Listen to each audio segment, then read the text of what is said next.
What is up, guys? This is DDP back for another live stream here. This is not Mavs Fast Break or Mavs Post Game, although I did just post yesterday, or rather last night's post game show a few moments ago, probably about 30 minutes ago, roughly. But yes, this is something different I wanted to try, just something a different way to kind of interact with you guys more directly. So this is going to be an AMA, Ask Me Anything. I have not done one of these before, so I don't know what to expect necessarily. Part of me thinks it's going to be just largely Mavs-centered questions, but I don't know. There could be some other stuff in there as well, so we'll just play it by ear. I don't have a set time limit. Maybe it goes 20 minutes, maybe it goes an hour. It just kind of depends on the line of questions and flow of information that way, but we'll see. If things are dragging out and this is tanking, then we'll probably keep it brief. But if there's good engagement, we're having a good time, then we'll go longer with it. So first in the house, I see we got Glass, Chef Gumby, what's up?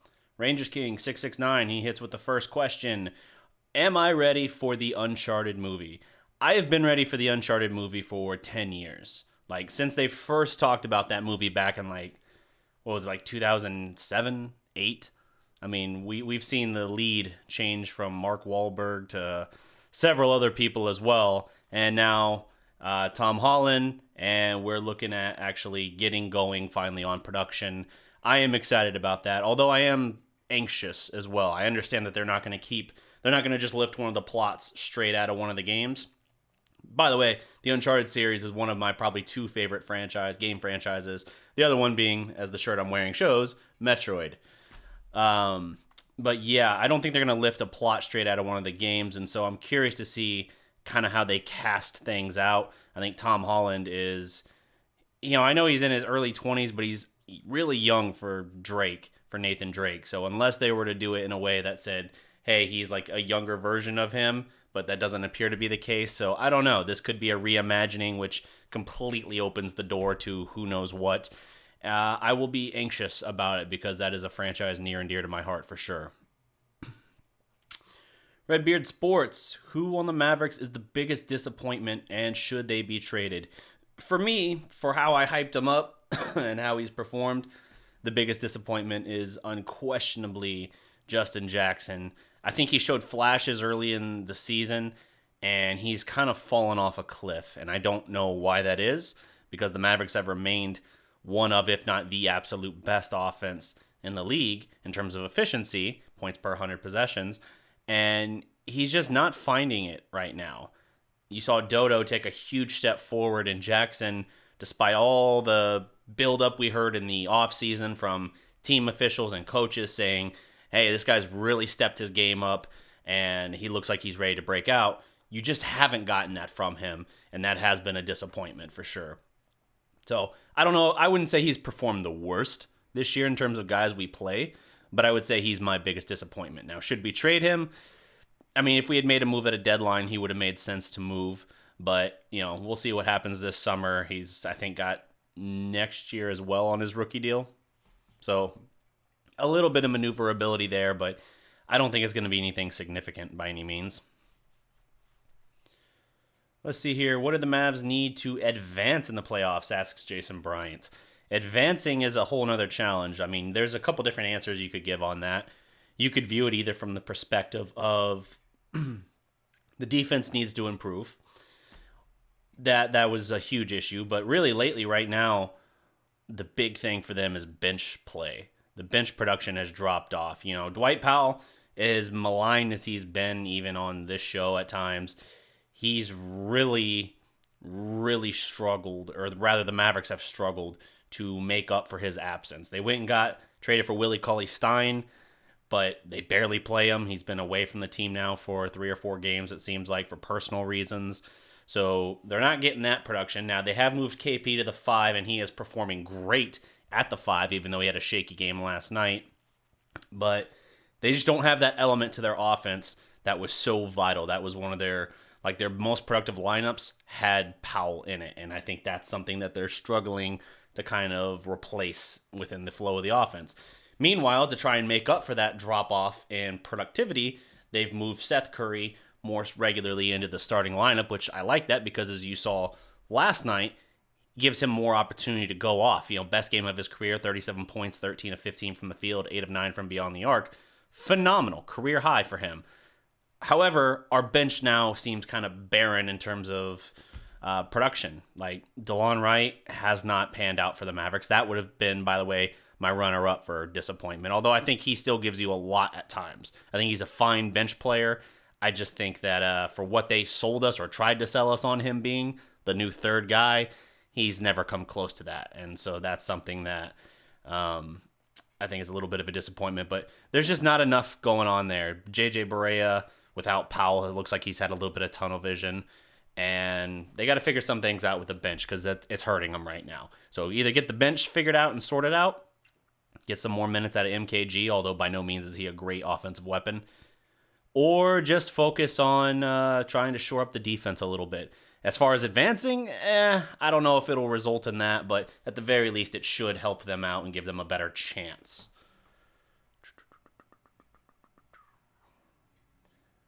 Why get Willie Cauley-Stein if you don't play him and MKG? Why? I mean, you're shoring things up and you're giving yourself parts, but I think Rick is a little reluctant to bring guys like that into the fray too much if they seem limited, right? Like Willie Cauley-Stein, for the most part, other than like at Charlotte, really hasn't made that much of an impact for us since he came over. MKG, he just seems like he's not in good enough shape right now. He seems like he gets blown up very easily in terms of winded, and I think that's what's holding him back a little bit. But I don't have a great answer for you. I want both guys to get more minutes right now, and neither are. So it's frustrating. Again, Willie Cauley-Stein has been away from the team for personal reasons. I don't know the extent of what those are, but that's why he hasn't played lately. Hi from Slovenia. What is up? Trevor Foster, yo. Let's see here.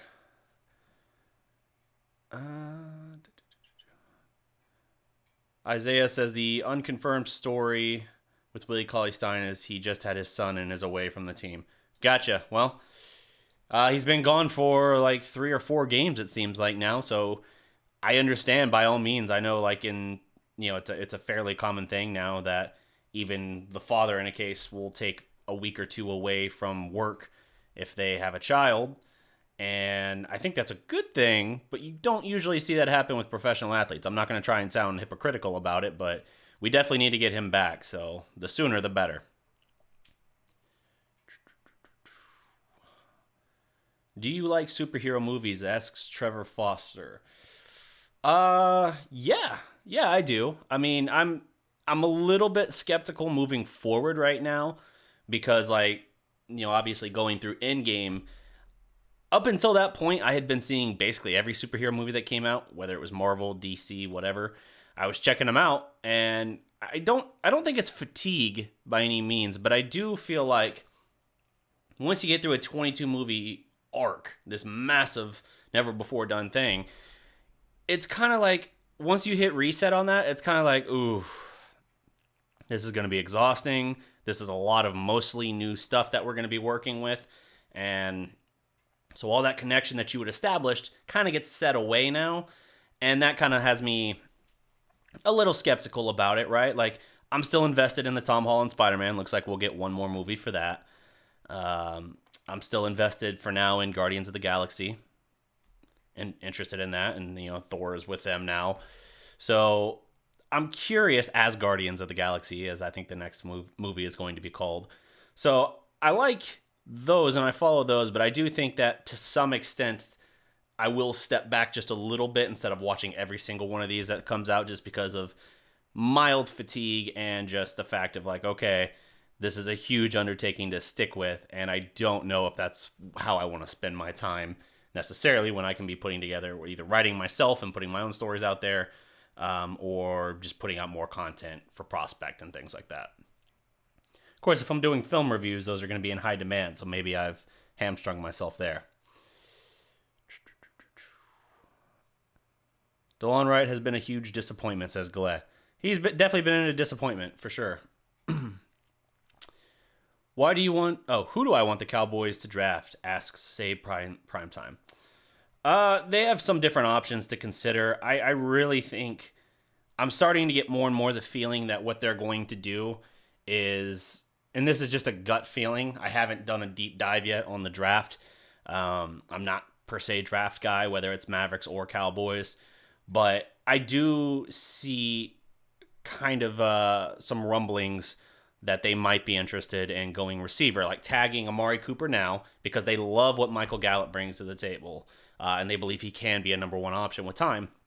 So maybe tag Amari Cooper and then turn around and draft a wide receiver. Now, it's a very deep draft for wide receiver, so by no means do they have to do it in the first round. They could do it in the top 3 rounds and still find talent. Michael Gallup was a third-round receiver. So you could do something like that and find yourself a nice talent as well. But my thinking is they might tag Amari and then early on in the draft take a wide receiver. If you're going first round, Judy would be a good choice. CeeDee Lamb out of Oklahoma. I'm a little partial on that front.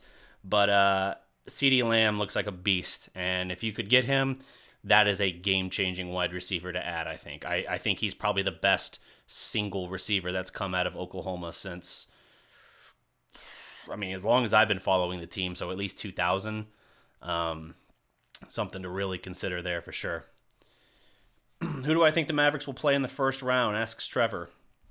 Right now is the 7 seed. OKC, they're a game ahead, so you still have a chance to catch them, pass them perhaps. But until you build momentum, because OKC since the start of December has been red hot. That's why I posed the poll question to you guys about hey, how concerned are you about OKC? This is what they've been doing since December. Now they just got waxed last night in Milwaukee, and it was like 40 plus points. I think the worst loss in franchise history for the Thunder, but it's definitely something that they have to consider because as OKC keeps rattling off these wins. Now, the Mavericks do have an easier schedule down the stretch than OKC does, but the Mavericks haven't really been able to build consistent mobility for them this year. They are one of, I believe, 2 teams this year who have yet to put together 3 straight losses are the Mavericks. So that's good. They haven't at least had negative slides, but they haven't been able to rattle off 4, 5, 6 game win streaks in a little while. And OKC has done that at times. So you just got to see. If that's the case, if you're stuck at 7 because you're like 7.5 games ahead of Memphis for the 8 seed, so you're pretty much safe where you're at. You're at least the 7 seed. If that's the case, it's a tiebreaker scenario right now separating the Nuggets and the Clippers. If the Clippers are the 2 and you're the freaking 7, dude, that's not going to be good at all. That might be a short series. And I say that in all honesty because I've said all year I don't think that's a good matchup for the Mavericks, and I don't think that they were equipped to handle a team like that. The Nuggets would still be very tough as well, but I think the Mavericks are capable of beating them, or at least pushing them to the brink despite being a 7 seed. Most teams I think they can go toe-to-toe with, but I do not at all feel good about the prospect of facing the Clippers in the first round. Would you take a shot and try to get Yanis, even if it means trading KP? We're not getting Yanis, dude. Especially not via trade. There's zero chance that I think zero chance that Giannis leaves Milwaukee. I think thinking about it in terms of karma, Milwaukee and Dallas made the trade on draft night 1998 that brought Dirk to Dallas. That was huge. Well, actually, it was a 98 draft. That was huge to get that. Now we sent Robert Tractor Trailer to them, and that did not pan out for them. That was a legendary one-sided trade, RIP Tractor Trailer, and that's it feels like we got a lifer in Dirk and an all-time great, and this feels like even though there wasn't a trade or anything associated with Dallas in the situation, that Milwaukee now has their guy. And I would say Damian Lillard and to me Giannis feel like the 2 guys most likely to be lifers with their teams. I would have previously told you Russell Westbrook as well, but obviously he asked for the trade after the playoffs last year and now is in Houston. So yeah, we just got to see. I know there was that story with Giannis talking about the interest in playing with his brothers, and he's like, Milwaukee, LA, wherever that happens. I just think that's kicking up noise. How does that even work for either LA team in terms of roster construction?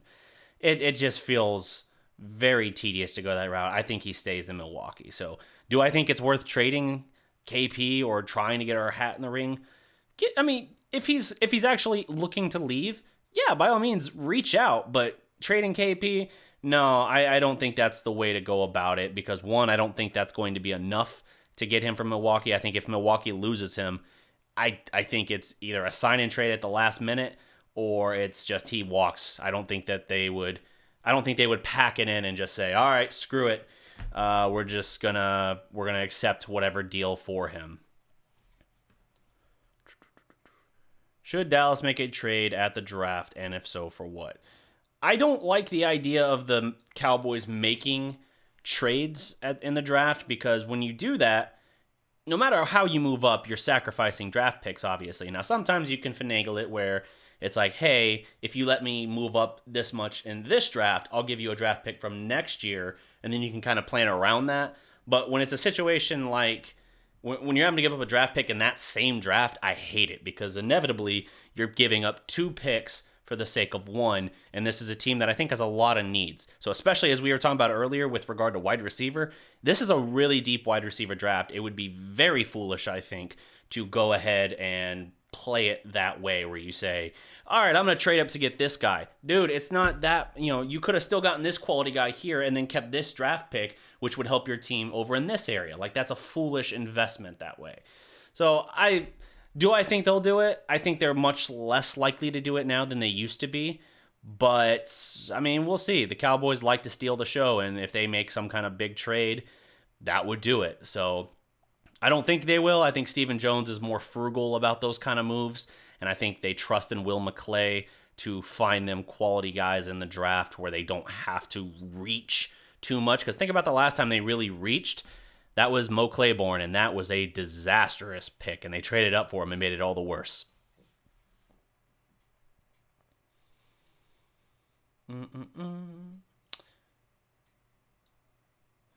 Why is Eastside Harold hating so much on this channel specifically? Do you know him personally, or did he choose you out of all Mavs fans?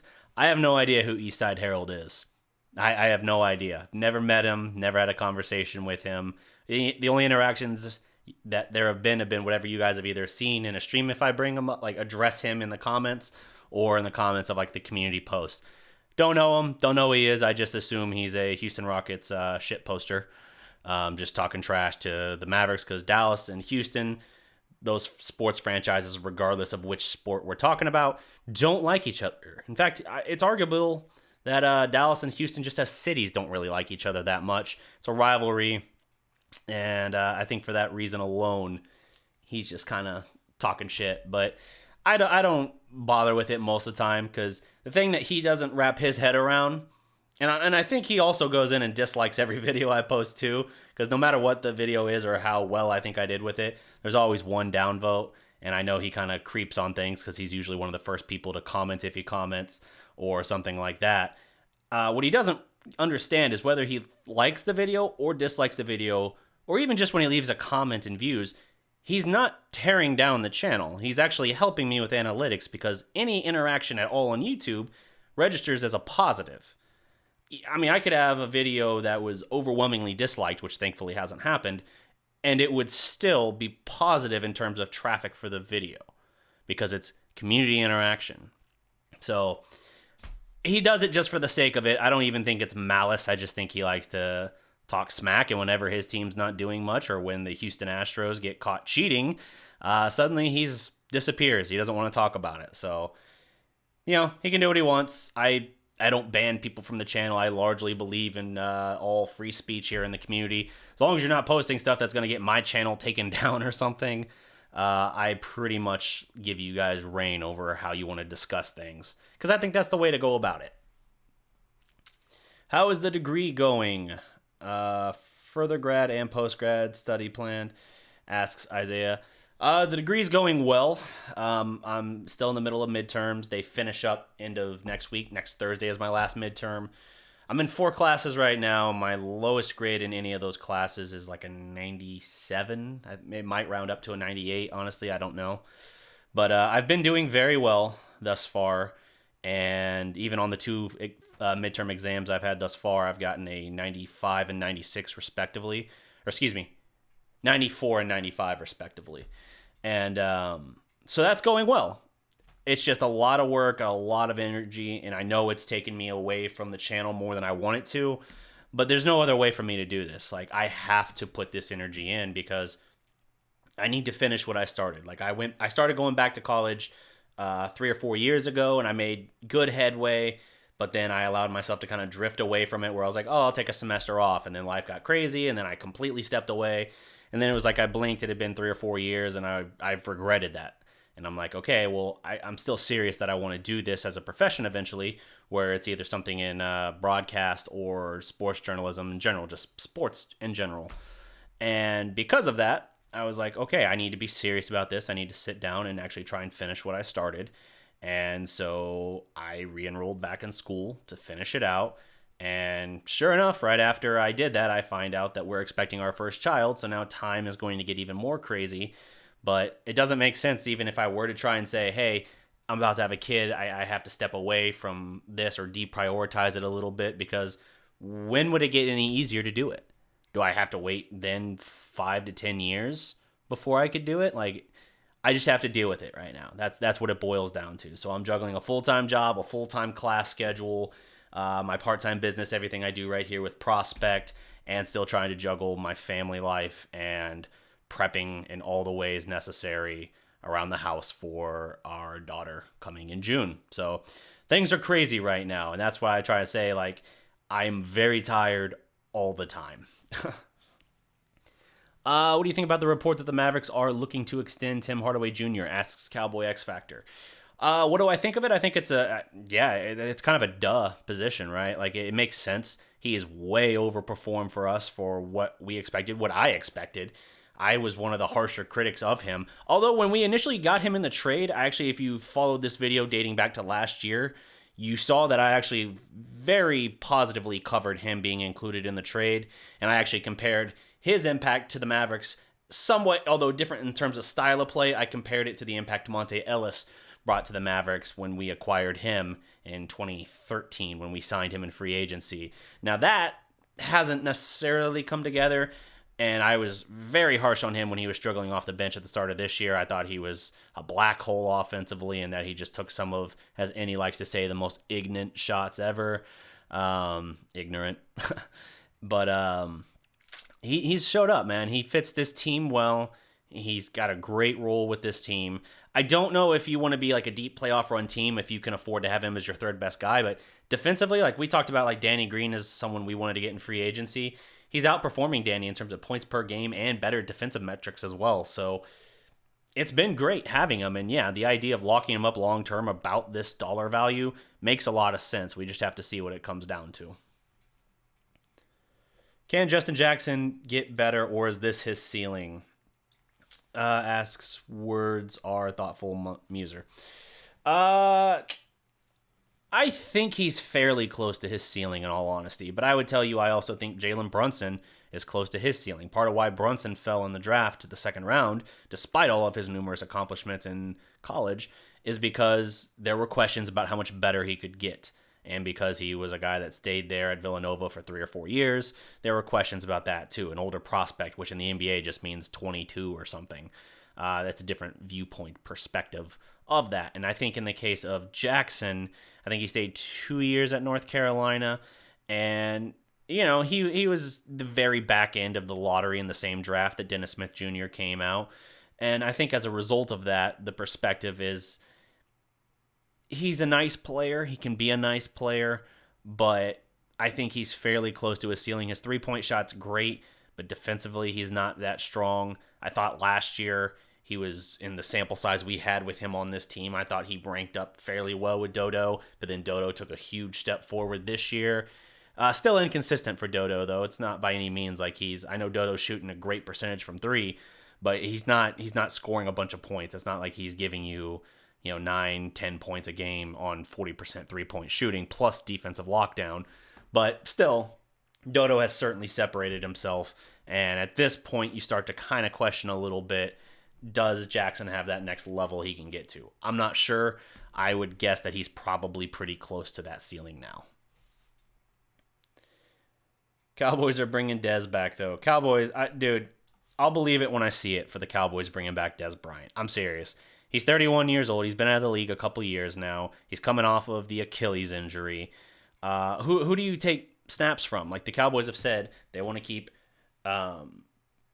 Amari Cooper and Michael Gallup are your number 1 and 2 receivers. They want to bring back Randall Cobb as your 3.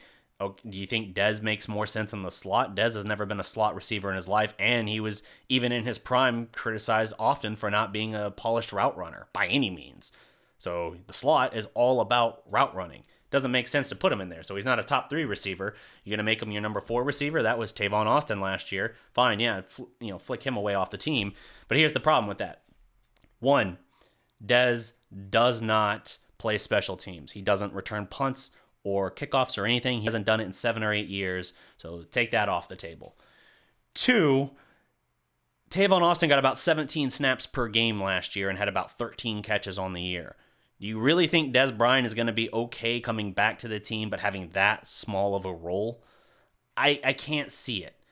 And, if people talk about like, oh, well, Witten's gone now. Witten's going to be gone. The Cowboys have said they're ready to move on. By the way, I don't know where Witten goes. I would not be the least bit surprised if he went to New York. But, all right, what about the people saying that Dez should be a tight end for us in the absence of Jason Witten?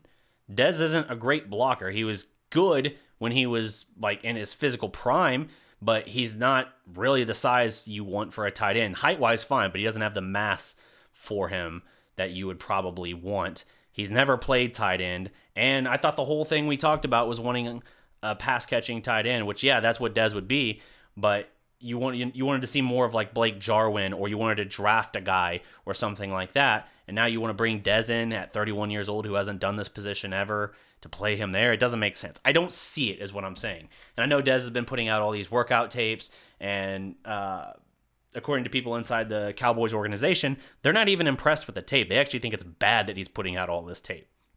He had said he only wanted to play for the Cowboys, for the Ravens, or for the Saints, but everybody's had access to these tapes, and if it meant coming back or not coming back, I think he would go wherever if someone gave him the opportunity. So the fact that all of the league is seeing this and nobody has called him yet is a little bit telling to me.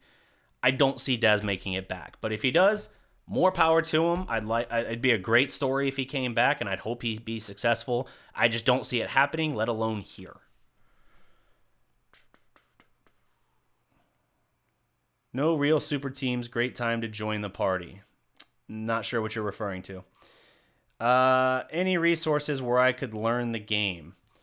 Learn the game. What do you mean, Isaiah? Like in terms of like getting in on sports journalism, like the game, or are you talking about like NBA or NFL specifically? Let's see. Tim Hardaway Jr. tends to disappear too much, but if he opts out, go get Dragic in free agency as a cheaper option and also get a 3-and-D in free agency. That is a question. I think Tim Hardaway Jr. wants to be here. I think he understands, he had 2 stints in New York with the Knicks. They drafted him. Then he went to Atlanta, broke out a little bit in Atlanta. Then he came back to New York. I think he understands he wants to be here because he fits better here than he has ever fit with those 2 teams. Granted, if you look at the state of those 2 teams currently, not a surprise. But still, I imagine even if he opts out, he stays here. The idea of Dragic isn't bad. I just have questions due to his age. That's my big hang-up is his age. And, he's been better, healthier this year, but the year before, not super healthy. And so, am I interested at the right price for Dragic? Absolutely. But I don't imagine that's what will materialize. And if you lose Tim Hardaway Jr., you definitely have now a hole to fill that Dragic, while he can help you on the offensive end, does not fill for you defensively. Tim Hardaway Jr. has been a surprisingly respectable defender this year. We should have kept Kostas. Kostas isn't really playing or doing much anywhere right now, so if they let him go, I tend to believe they were right in the analysis since we're not seeing him. I mean, we were mad about losing Motley. We were mad about losing Spalding.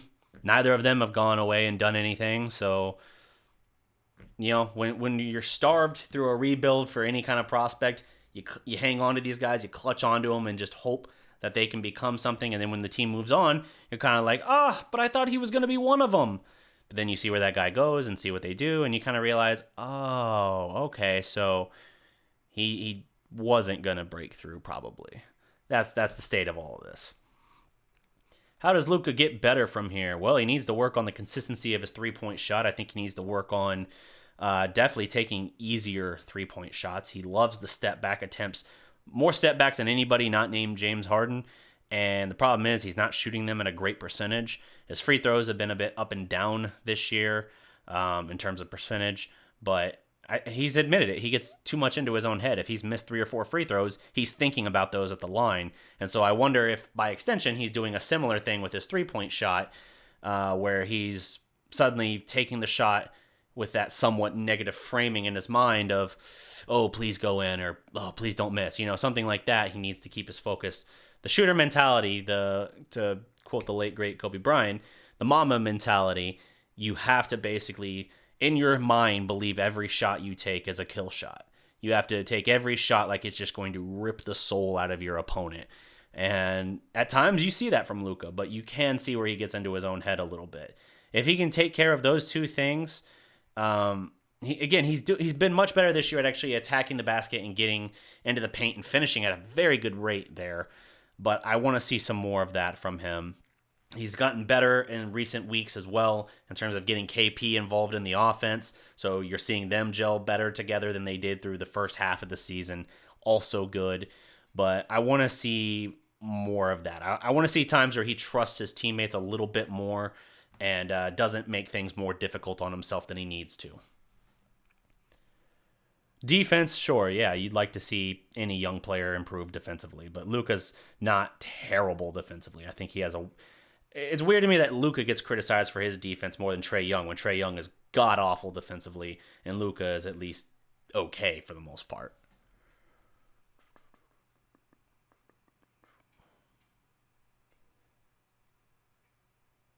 Let's see here. 28 minutes max for Uni.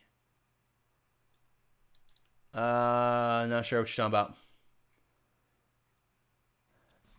What did Dennis Smith Jr. look like an NBA player on the Mavs? Why did Dennis Smith Jr. look like an NBA player on the Mavs? Asks Patrick. Why? I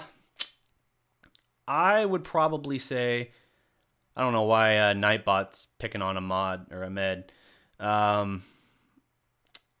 Feel free to send your question, Ahmed. I'll read it. I don't know why Nightbot is stepping in and trying to moderate you. But, yeah. Careful using all caps. That's what it is. Yeah, don't use all caps and don't spam emojis because those will flag on the Nightbot. Why did Dennis Smith look like an NBA player for the Mavericks? I think he had his rookie year a lot more, not necessarily freedom, because Rick Carlisle does like to kind of keep that in, but you saw enough of the flashes of athleticism that I think it kind of masked his deficiencies a little bit. You'd only get like 3 or 4 great moments a night, and while people thought, hey, that's just the glimpse of what's coming, I think that was generally what his ceiling was, where he could be a guy that could contribute and make some nice little plays here and there, but his deficiencies were very hard to ignore. And then, yeah, he just got kicked to New York because when his second year with Dallas, it became the Luka show, and suddenly Rick was very clearly trying to move him into just a nice role player mentality. For a little bit, he tried to placate where it was taking turns between Luka and Dennis, but eventually he tried to just move him squarely into a role player mode. Dennis didn't like that, and so he kind of helped force his way out. Got kicked to New York, where all careers seem to go to die, and that's pretty much it. Like, if he's going to resurrect his career, he has to get somewhere with a pretty good coach and someone who will let him kind of drive the vehicle a little bit and develop. And New York is not that place for him because they don't know how to develop guys. They don't know how to handle young players like that. So I don't know what that answer is for them. Where he goes, I don't know.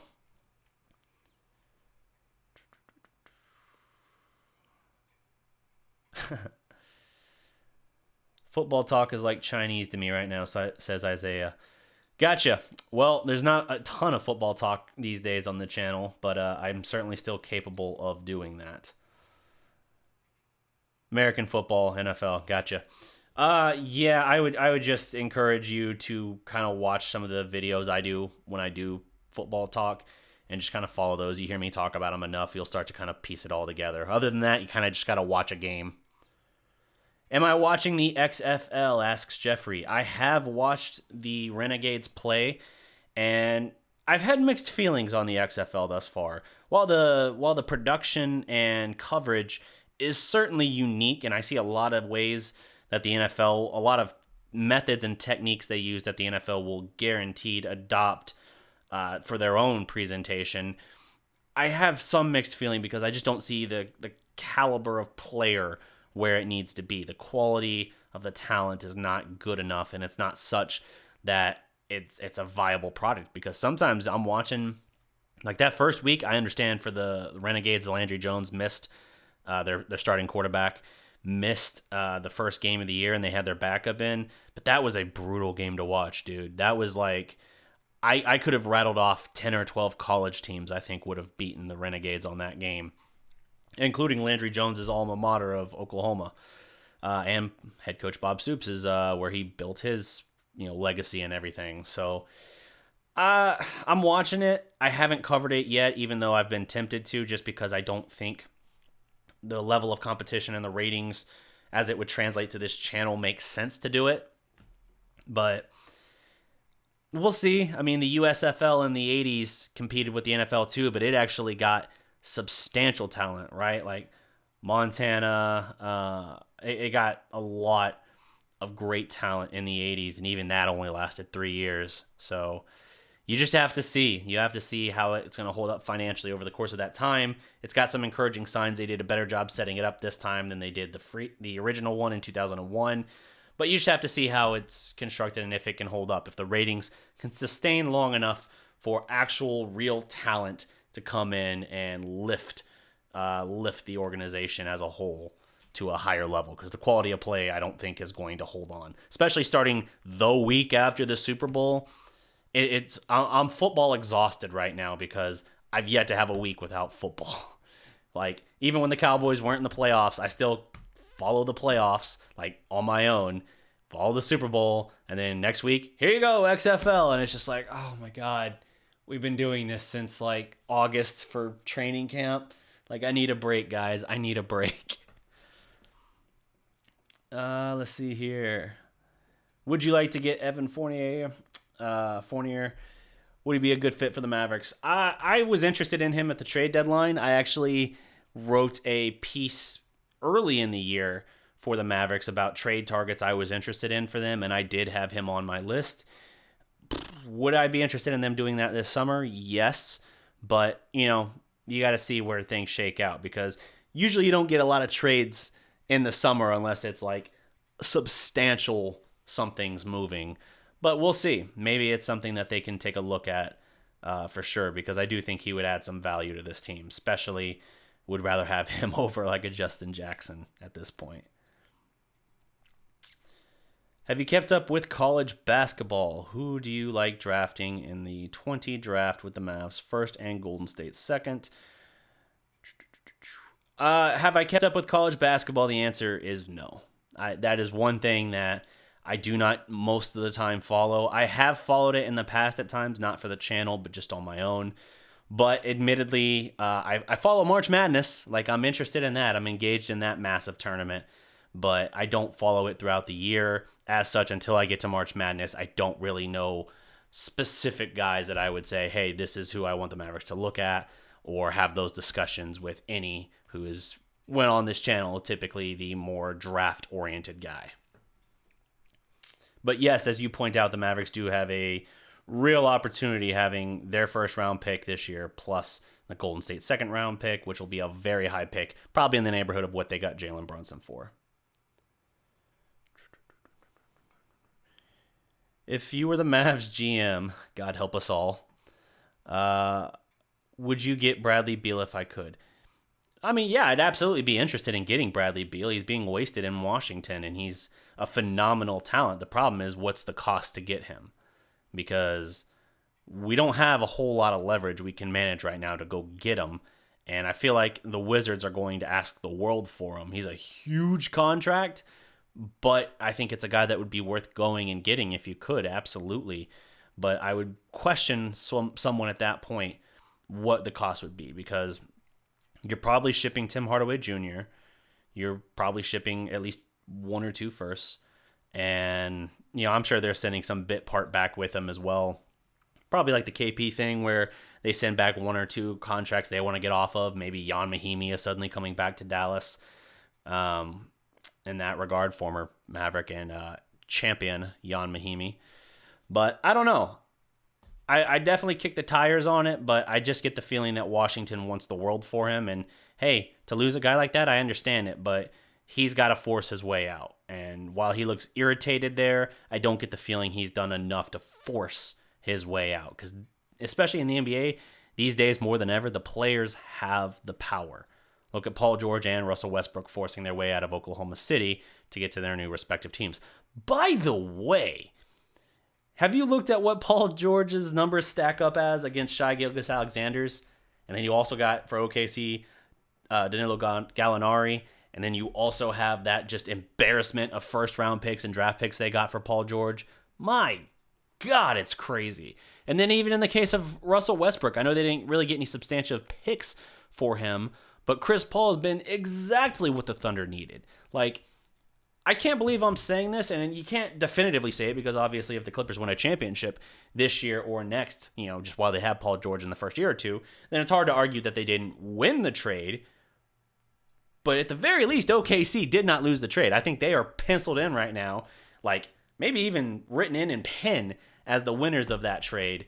And yeah, I think they might have won both trades while getting rid of their 2 best players, because OKC, with the talent they got, they look like they are going to be a real force again very soon, potentially, between those draft picks. And here's the thing, they could trade several draft picks to go get another superstar player and still have several to lean on, like to actually invest in it. So I expected coming into the year, and this is one of my wrong predictions, I expected them to be in the bottom 3 or 4 in the West. I thought Chris Paul would be the moody diva there, not happy about his situation and just waiting to be traded. Nothing could have been further from the truth. That guy has revitalized his career. Still not a great contract, but revitalized his career, added invaluable leadership to that entire team. And you see, like, the parts they have, they don't have superstars. Paul would be the closest to that, but they have a lot of very good pieces that fit well together. And I'm as shocked as I am to say it, this has been a great coaching job by Billy Donovan. So all things to consider, OKC did not drop off, and they might be getting much better in the coming years. How do I feel about extending Hardaway Jr.? I think it makes sense, and I think it fits. Do I think for a deep playoff run team or a championship team, he needs to be your 3rd guy? I would argue you probably should still shoot a little higher in that regard, but if you can get him on a similar contract to now, then you still keep the flexibility to go get that other guy. And at that point, I think it makes a lot of sense if he's your 4th best guy. Should the Cowboys bring back Byron Jones even though he doesn't get turnovers? That's a really good question, Gleb. I know a lot of people view things in a very definitive way. Like, it's either you get turnovers or you don't. You don't, so we don't want you at 16 or 17 million a year. I understand they got to pay a lot of guys, and that's what the complications are for them. But at the same time, I kind of view it as the Cowboys aren't going to bring him back. They've already tipped their hand as much, whether it's Stephen Jones basically saying he had a great run here and he's got to do what he's got to do. Or if you look at that, when they extended Zeke the way they did, they basically made their decision. They picked their running back over their corner. Byron Jones has been great in terms of, completion percentage allowed against him the last couple years. He's been fantastic. And I get a little frustrated when you have some Cowboy fans saying, well, hey, we got, pick 17, I think, this year. We got, pick 17. Oh, we can just draft a cornerback then. Who knows? Maybe he can be a bit of a, kind of like a lockdown corner. And it's like, you have a lockdown corner, but you're going to say goodbye to him for the mystery box that you hope can be a lockdown corner. Maybe you were better off keeping this. It just depends.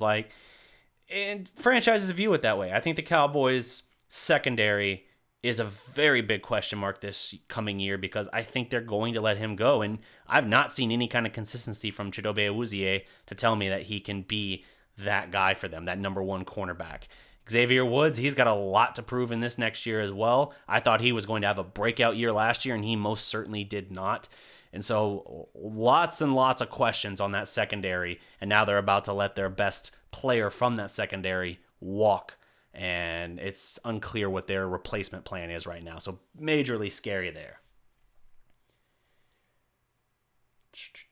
I've always wondered if I'm living in Texas. I do live in Texas. I actually live in Denton. So Dallas suburb, North Texas, basically, probably about 30, 40 minutes north of Dallas.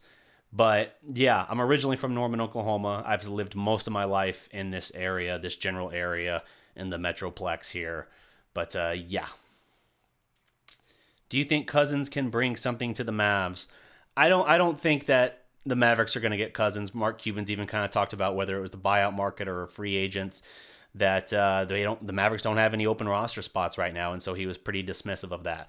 I also think that Cousins, having not played at all this year, is a big change to the roster for a guy that isn't in game shape and isn't ready to go until like right before the playoffs.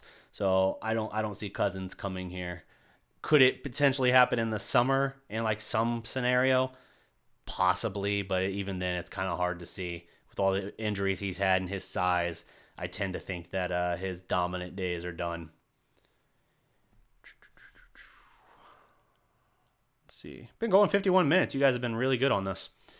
What do you think the cost of the Yanis trade would be to keep him, keep in mind he's the front runner for MVP and Defensive Player of the Year? I think it's 5 firsts and 2 great players, says Jeffrey. That's probably what it is, and that's why I say it's too much. Like, not too much as in like, oh, I wouldn't pay that for Giannis. Too much as in not realistic for us to spend to get him. We don't have the ability to move that, and I don't think the Bucks are going to let him go anyway. I think they would go down fighting, trying to hang on to him, because they lose him, it doesn't matter what they're bringing back. They're taking a substantial step backwards.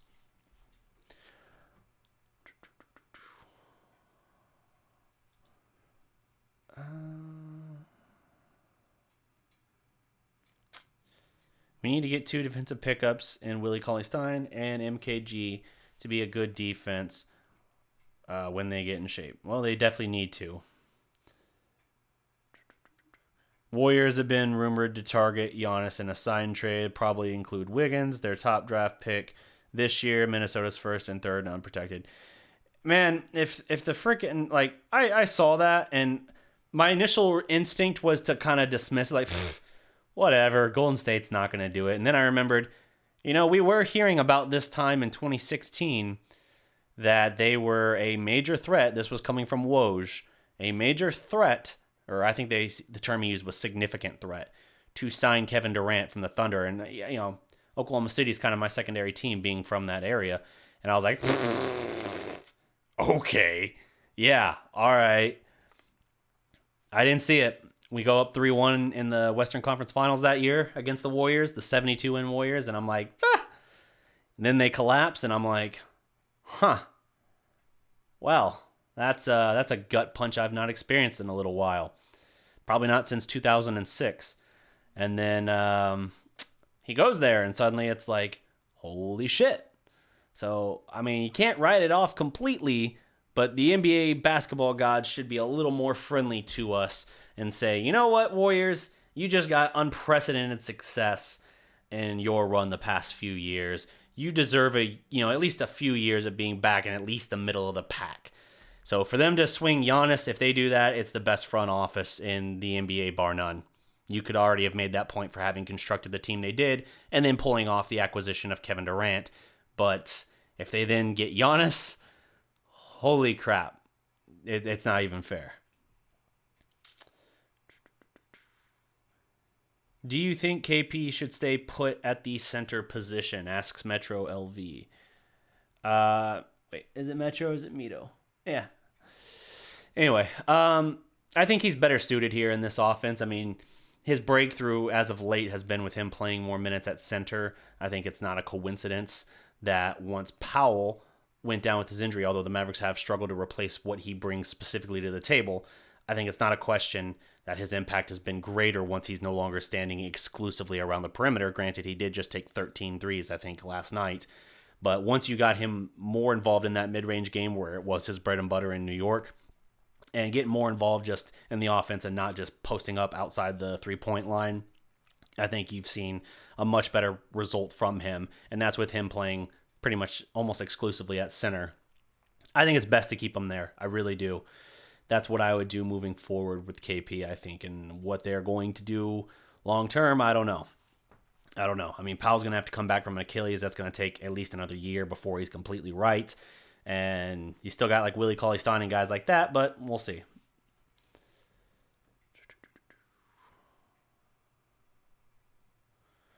What type of music do you listen to most regularly? I like a heavier kind of sound for the most part. Like I like based out of Dallas, I'm actually friends with these guys, but Dark Avenue is good. They're kind of like groove metal.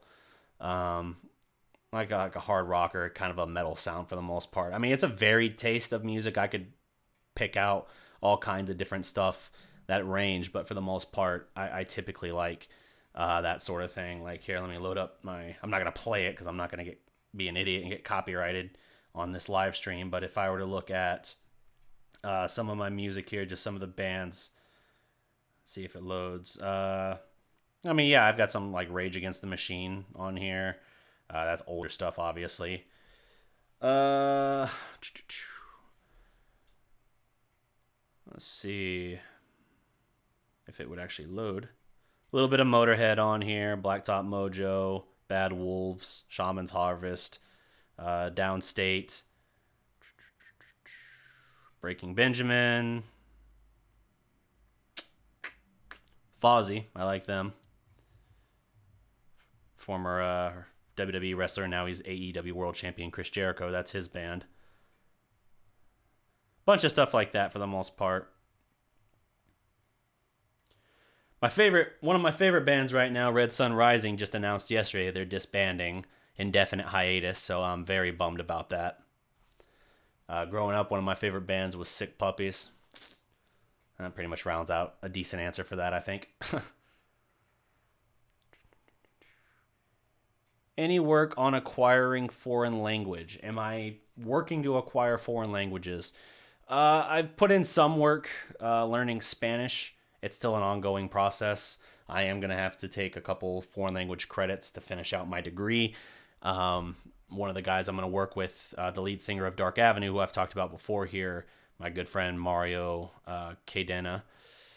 I'm going to bring him in on the show eventually.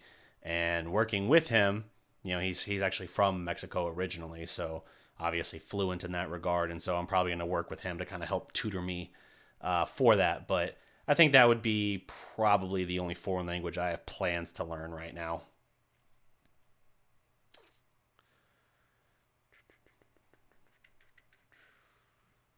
Love me some Breaking Benjamin, says Zachary.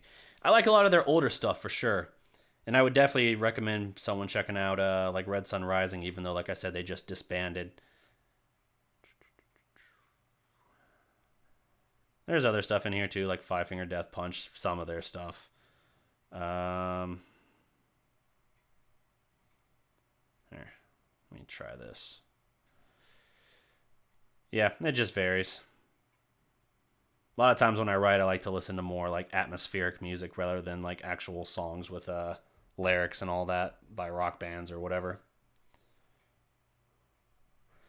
Then if you want to go for a different vibe, you got like Ninja Sex Party, Twerp, Tupperware Remix Party.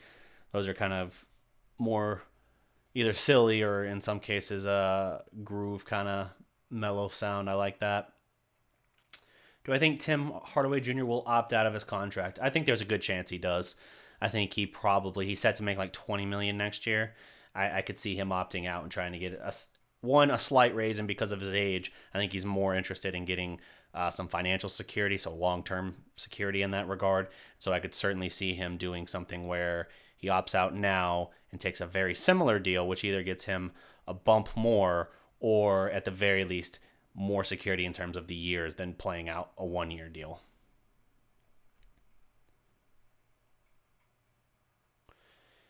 Atmospheric music. Maybe check out Surrealist. I'll take a look at that. Would Giannis and Luka be a good fit together?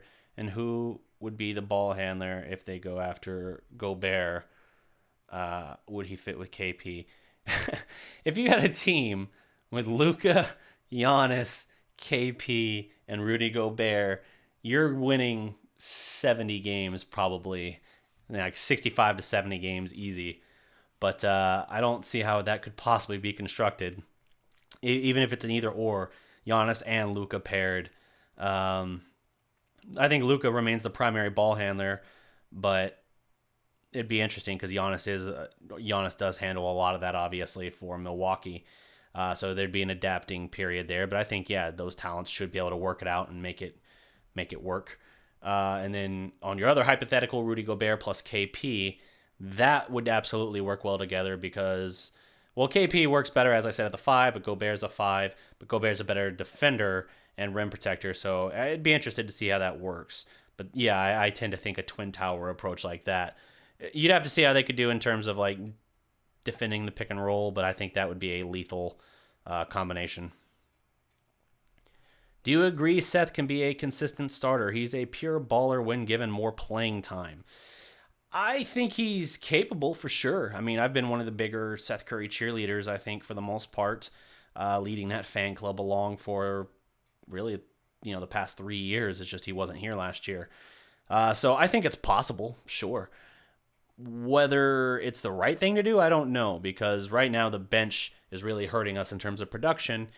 And I think a big part of that is just that we don't have enough scoring coming off the bench right now in light of the Brunson injury. I know he's going to keep trying to return this year and keep playing for the team. But with things set up the way that they are, we just don't have enough scoring punch off the bench. And having Curry and Hardaway in the starting lineup, I think compromises that a little bit.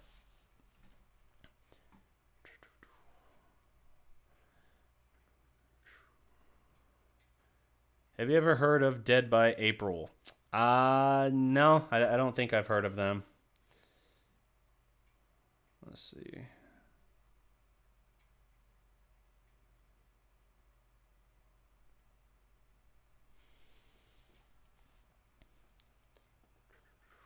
I really want Brunson to sit, man. I don't want the shoulder to linger with him. The thing is, it's not... If you mean sit, you mean for the year, because if he's not playing, it's because he's getting surgery. So it's going to be off-season surgery no matter what on the torn labrum. And if that's the case, he's done for the year. So that's why he's trying to work through it, because if he is, it's because they believe they can work around it where he doesn't aggravate it worse and can therefore return next year having got surgery in the off-season. But we just have to see how that stacks out. This offseason, Dallas needs to target a versatile big, a 6-man, and a D3 player. 3 and D, specifically. Yes, I agree, Jeffrey. Would you trade Porzingis for Bradley Beal? No, I don't think so. Because I think the price for Beal, Isaiah, as you point out, that's a lot of targets. I'm more so thinking rather than getting all 3, that it's like, here's 3 needs, go get 1 or 2 of them if you can. The odds of getting all 3 seems unlikely. As for KP for Beal, I think you already see what you have with Luka and KP, and when it's working, it's really, really good. And I think for what Beal brings, even though it's very valuable, you can at a cheaper cost make up that production through 1 or 2 players with 3-and-D type production and all that. So in that respect, no, I don't give up KP. I don't give up a unicorn for a guy whose production and impact can be made up for by 1 or 2 other guys at a cheaper cost. KP for Cat. Well, now we're just in fantasy trades here, and I don't think I don't see that happening. And again, I probably still lean on KP. I like the known something I have other than the unknown factor, because we don't know how that's going to fit. And there's some question about if Cat actually has kind of that killer instinct as well. And as such, I don't know that that's what I want to invest in.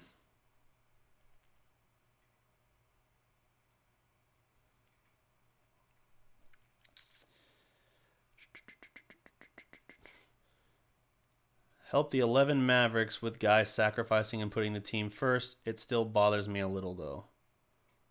I don't follow what you're saying. Yeah.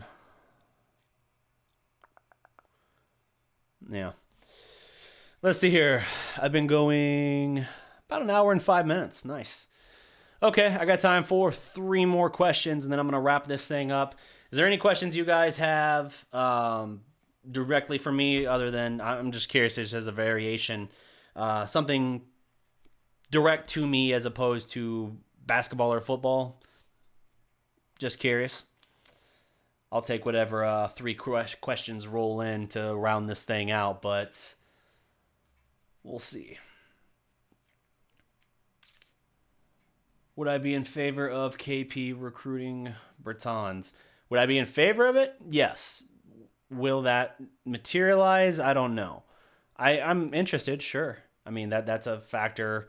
That's the kind of player that would fit, I think, rather well here. But we just have to see what the overall kind of cost of everything is.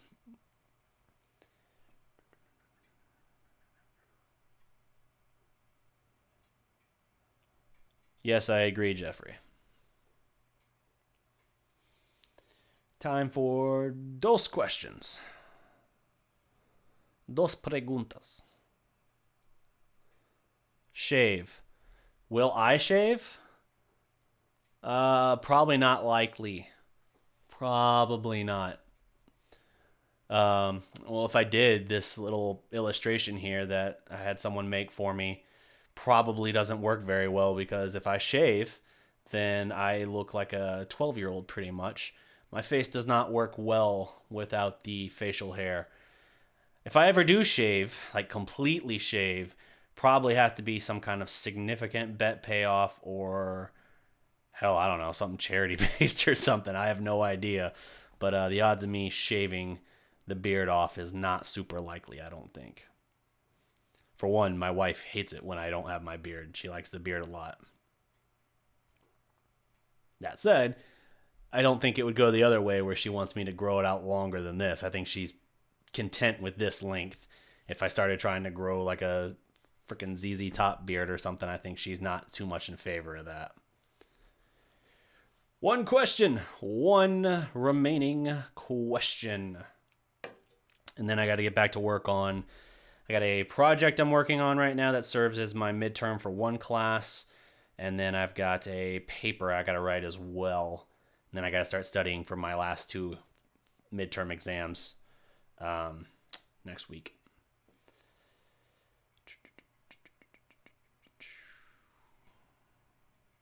$50 to shave. Why don't you pursue a career in the Mavericks business operations or something similar? You seem knowledgeable about the team and business. Appreciate that. Why don't I work for the Mavericks business operations? I think for the business operations side of it, it's because that doesn't interest me as much. Like, the business side of it doesn't interest me. I like talking about the actual sport itself, actually breaking down the team and analyzing it. Regarding the potential of working for the Mavericks in some capacity eventually, yeah, that sounds interesting to me, but I don't know long term if that's the best fit, because I think as an employee of a team, whether it be the Cowboys, the Mavericks, whatever, I think it's very much a situation where you look at it and you think, I almost feel somewhat limited on how critical I can be at times. Like, when this team plays bad, I want freedom to actually talk about the team and be critical where appropriate. Now, you do that within the limits of, I don't know about tastefulness, but being fair. You try and do that and be as honest as you can about it, but you got to make an actual analysis as well, and you have to have that freedom, I think. So the idea of doing that appeals to me, and that's why the sports journalism side is what appeals to me. That's why I'm back in school trying to finish out my master's degree in digital media and publication journalism, and why I'm getting the sports journalism certificate as well while I'm there. And this isn't even basketball related, but my minor is going to be in creative writing to try and help my other passions, which is my writing and all that. I still am working on my book. I'm still working on a couple video game scripts that I'm working on with a couple buddies. And I've got like 1,000,007 creative projects that I want to do, but I do love sports and talking about sports, and I would very much enjoy having some kind of career in doing that, whether it's a combination of writing for and talking about the Cowboys, Mavericks. I'll talk college football. I'll talk wrestling. I don't care. Like, I enjoy doing this. And if there was a way, like if the channel was such that I could just do this full time, that would be amazing. But we're not there right now. We're not. Like, even if I'm stringing together 3 to 4 videos a week and each of them is performing pretty well at, like, let's say 4,000 views, that might materialize to about 100 or a little bit more bucks that I get through ad revenue. So, like, you really, like, to be a full-time YouTuber, you really have to be raking in a ton of views. Subscribers don't matter as much other than just the presumption of default views that you might get, but a lot of times the majority of the traffic coming into the channel based on the analytics comes from non-subscribers, and that's not a criticism of you guys at all. That's just how a lot of stuff works based on search and the search tags and all that. Post-game show typically will bring in a lot of fresh eyes, but as such, doing it that way, it definitely is a very slow growth kind of process. And that's why I'm trying to I'm working in the background to do something that is incredibly ambitious. I don't want to get into it all here. It's basically a very ambitious. Salute to our new subscriber, by the way. It's a very ambitious project that I'm working on that involves multiple parties. And if I get this set up, it will become a full-time venture, and it's going to be a rush of content and creative projects through this platform and others that I don't think anybody else has really done, at least within this kind of niche on YouTube. And I think it could be very game-changing. I've kept my cards close to the vest, so to speak, as I try and get all of that set up and organized. It's just a matter of getting what I need, learning what I need to know, and frankly, just understanding the business side of it as well. Not just me. It's not just about me at this point. It's about an overall business operation. So, that's what I'm working on, and that's my major goal that I'm working toward. But I'll keep you guys abreast of that as I get closer to that becoming a reality. For now, it's just it's like think of it like pre-production kind of phase. Thank you for your time. Thank you, DDP, for your time. Thank you, Patrick. Great job. Greetings from Latvia. Thanks, Edmonds. You think the Mavs can bring Yanis in 2021? No, I don't think that's super likely at all. Will they try? Should they try? Yes and yes. Will they get him? Probably not. We are trying hard, man. I saw 2 ads last time. I appreciate that. Mute ad block for you. I greatly appreciate that. Voting on Tuesday. Is it the future we are talking about? Wait. Voting on Tuesday. It is the future we are talking about. Yeah, so he's talking about for Texas when voting starts our primary. Yeah, that's a huge deal. I've actually already gone and taken care of that. I already early voted, so I'm right there with you. I think if he leaves, it will be for Dallas. That'd be sweet if it happens. But that's going to wrap it up for my time, guys. Thank you so much to everybody who tuned in. I greatly appreciate it. If you guys want, this can be something we do every so often just to kind of freshen things up. I don't know if we'll call it an AMA every time, but we can treat it as kind of like an open forum of sorts for you guys to chat and everything with me. But that's going to do it for my time. Don't forget to like this video if you haven't already. Leave a comment below, although that would be after it finishes processing. I'm not wearing the shirt right now, but check out the shirts on represent.com. Again, any support at all helps, whether you want to help us by repping the Dallas Prospect, buying the shirts, or if you're really generous, you can always check out down there. Support us on Patreon. a buck or two a month. I mean, it's like a cup of coffee a month at that point, and everything gets invested right back into the product and towards what we're doing. So that's all my time. Thank you so much. Until next time, remember, every legend was once a prospect. Peace.